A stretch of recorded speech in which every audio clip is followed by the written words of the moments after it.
Hello dear viewers, welcome to our YouTube channel English Reader. Today in this video we shall discuss about 4 more figure of speech. In our last two videos we have already discussed about some other figure of speeches, and today we shall discuss about anaphora, climax, anticlimax and imagery. So let us begin. To begin with, we shall discuss about anaphora today. So, anaphora is a figure of speech. What do you mean by anaphora? Uh, Anaphora is a figure of speech. It is used when a word or a phrase is repeated at the beginning of a series of sentences or clauses or phrases. That means a same word, same phrase should be repeated at the beginning of a sentence that you are writing or you are speaking. It can be a sentence, it can be a word, it can be a phrase, it can be a clause also. So let us try to understand by some example. Okay. So an example of anaphora is: every breath you take, every move you make, every bond you break, every step you take, I will be watching you. So we can see that we have 4 sentences. First one, every breath you take. Second, every move you make. Third, every bond you break. Fourth, every step you take. And in all 4 sentences, we have every at the beginning of the sentence. That means there is a word what is repeated in each of the sentences. That is why we can call it anaphora. So I think you all understood about anaphora. Now we will discuss about climax. Yes, climax is another figure of speech, and it is used when words, clauses or phrases or sometimes a series of ideas are arranged in ascending order as per their importance. That means actually they are measured in terms of their importance, how much important the word, the sentence or the phrase are. So in that basis they are arranged in a sentence. So let us try to understand by example. Example number 1: he came, fought and conquered. So in this sentence we can see that the word came, fought and conquered, they are arranged in a sequential manner, and they are all arranged in an ascending order as per their importance. Came, fought and conquered. Conquered is the most important, fought a little less than that, and came a more little less than that. That is why came at first, fought at the second and then conquered. So as here came, fought and conquered arranged in ascending order as per their importance, so we can say that this is an example of climax. Similarly, we have another example. A very common word, a very common sentence that we often use. I woke up, brushed my teeth, dressed up, had breakfast and left for my work. In that sentence, you can see that there are a series of tasks. First, woke up, then brushed my teeth, then dressed up, then had breakfast, and at last left for work. So the final and the most important one is left for work. So as it is the most important, it has been used at the end to complete the series. And to begin with, we have the first task, that is woke up.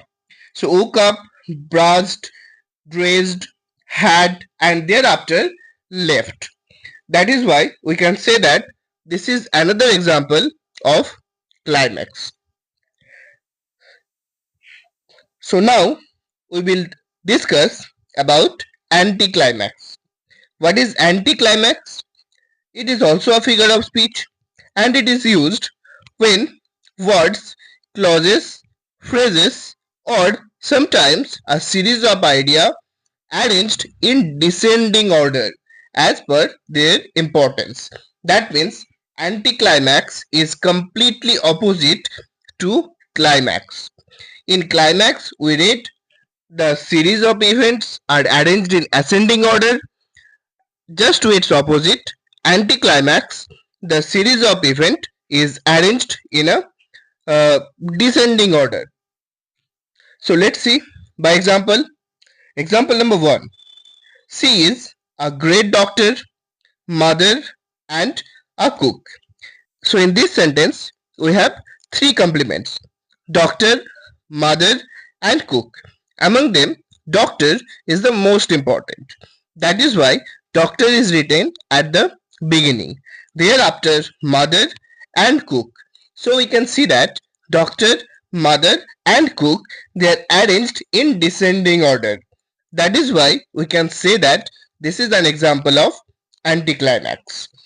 Similarly, we have example number 2, and that is people lost their relatives, property, and home in the flood.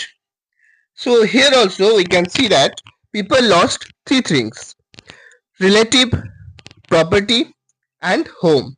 So as the relatives are the most important, that is why it is written at the beginning, and thereafter we have property and home. So in this sentence also we can see that relative, property, and home arranged in a sequential manner, that too in descending order. That is why it is another example of anticlimax. Now we shall move to our next and the last figure of speech, that is imagery. So as imagery is somehow related to imagination, so it is actually a kind of imagination. So let us know its definition first. So what is imagery? Obviously it is a figure of speech and it is used to create a visual imagination in the reader's mind.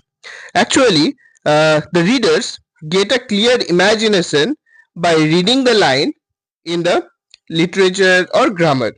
When the reader reads the sentence, they have a clear imagination of what took place by the sentence. That is why it is called imagery. This technique is used by the writer to create imagination using our senses. Actually, what happens in imagery? Imagery technique is used by the writer to create actual imagination by using five senses of human beings. We have five senses, and the five senses are used to show the imagination by the reader. So let us try to understand by example. The first one is, I got a shock when I touched the wire. So when I read this sentence, there is a clear visual in my mind that my hand is about to touch the wire. When it touched, there was a shock, and suddenly I took my hand away. So as by reading the sentence, we get a clear idea in our mind. So we can say that this is an example of imagery.